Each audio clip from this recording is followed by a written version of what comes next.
Zimné počasie je peklom pre nás, ktorí máme suchú pleť.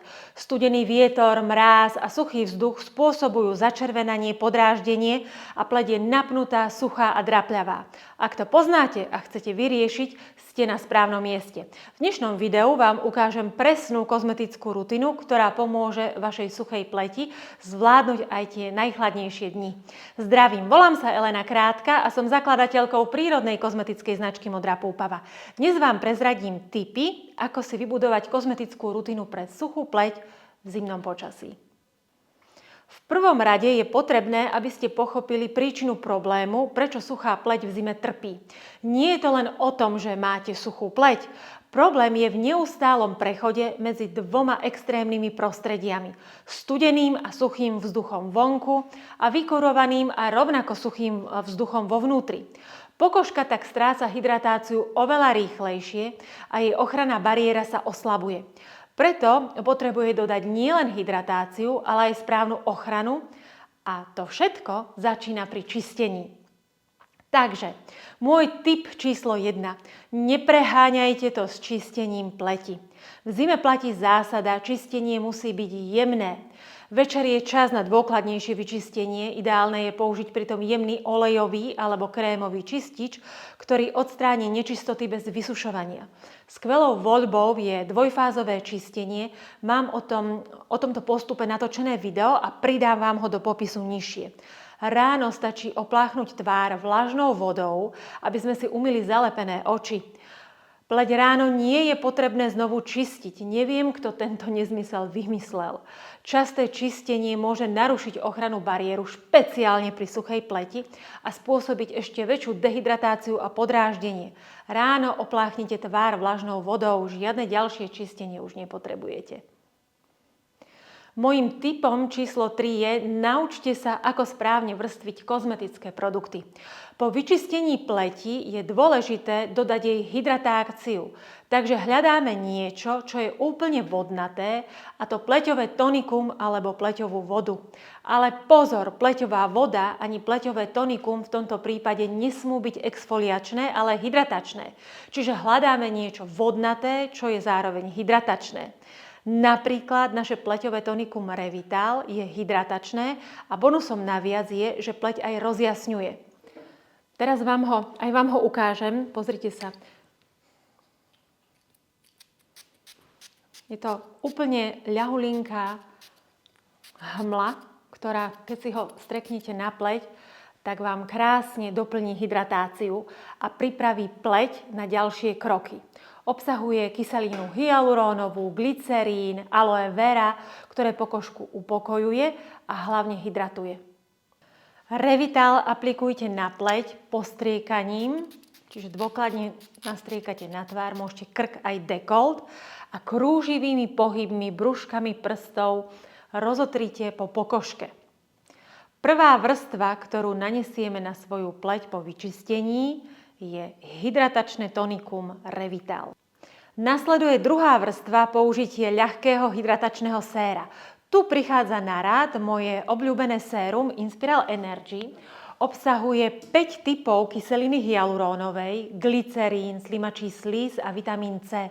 Jeho textúra je ľahká a gélovitá. Ukážem vám ho takto na kameru. Je to veľmi ľahulinké sérum. Nádherne hydratuje. Čiže takto, hej, nie je lepkavé, ale jemne chladivé a hydratačné. Nanáša sa i hneď po aplikácii tonika, kým je pleť ešte vlhká. To je kľúčové pre maximálne vstrebanie hydratácie. Nečakajte, kým vám pleť vyschne po použití tonika Revital. Inspiral Energy aplikujte na ešte vlhkú pleť. Takže už máme na pleti pleťové tonikum Revital a pleťové sérum Energy. Aby sa hydratácia v pleti udržala, je potrebné ju uzamknúť bohatým a výživným krémom.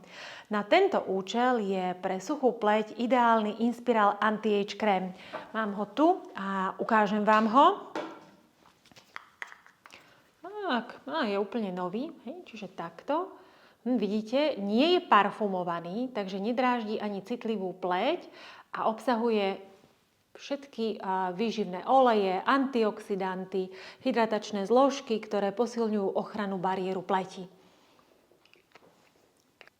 Môj tip číslo 4 je skvelý, hlavne počas mrazivých dní. Pokiaľ je v zime veľmi chladno a mrazivo, pre suchú pleť len tieto hydratačné produkty stačiť nebudú. Potrebujete na pleť navrstviť niečo hutné a husté. Niečo, čo vám vytvorí skutočnú ochrannú vrstvu, ktorá dôsledne uzamkne všetku vlhkosť vo vašej pleti. Napríklad náš očný balzám s včelím voskom, mám ho tu, 7 byliniek. Áno, viem, že som povedala očný balzám, ale to neznamená, že ho nemôžete použiť na celú tvár. Je taký hutný a výživný, že vám vytvorí na tvári ochranný štít. Ukážem vám jeho textúru. Takto, je skoro nedotknutý, pozrite sa.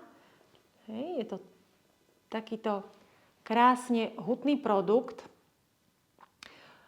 Perfektne vám uzamkne hydratáciu na pleti a používajte ho hlavne teda počas mrazivých dní. A na záver pridám ešte aj môj bonusový extra tip pre starostlivosť o suchú pokožku celého tela, nie len tváre. Keď hydratácia len kozmetikou nestačí, musíme jej pomôcť aj zvnútra. Veľa ľudí používa telové mlieká, hydratačné telové krémy, ale vôbec im to nestačí. Hydratácia sa stráca oveľa rýchlejšie. Ja sama som si to všimla na sebe. Odkedy pravidelne užívam kolagén Juvenia, mám ho tu, je to tento, nemám suchú pokožku po celom tele. Skutočne to vidím na rukách aj nohách a na pokožke, predovšetkým predkolení. Kedy v minulosti som mala hlavne na predkoleniach veľmi suchú, podráždenú pleť, ktorá tak svrbehla, že som ju mala zvyčajne rozškrabanú do krvi a nepomáhalo natierať sa žiadnymi telovými mliekami, maslami, olejmi. V podstate to riešenie natierania kozmetikou bolo len krátkodobé. Čiže je to niečo, čo žiaden krém úplne nenahradí. Kolagén Juvenia obsahuje prémiový ovoderm, kolagén, ktorý je vyrobený v EÚ a podporuje prirodzenú obnovu pokožky, hydratáciu a elasticitu. Ak vás trápi suchá pleť nie len na tvári, ale po celom tele, určite odporúčam zaradiť Juveniu do svojej starostlivosti. A aby to fungovalo, musíte byť pri jej používaní alebo užívaní trpezliví. Je potrebné dôsledne dodržiavať jej užívanie a dávkovanie a prvé výsledky sa dostavia približne po 3 týždňoch. Ak si osvojíte túto kozmetickú rutinu, vaša pleť bude počas zimy hydratovaná, chránená a menej náchylná na podráždenie. Ak máte svoje vlastné tipy, ako sa starať o pleť v zime, napíšte mi ich prosím do komentárov, veľmi rada si ich prečítam. Ak sa vám video páčilo, dajte mi like a prihláste sa na odber môjho kanála, aby vám neunikli ďalšie tipy starostlivosti o pleť. Vidíme sa v ďalšom videu.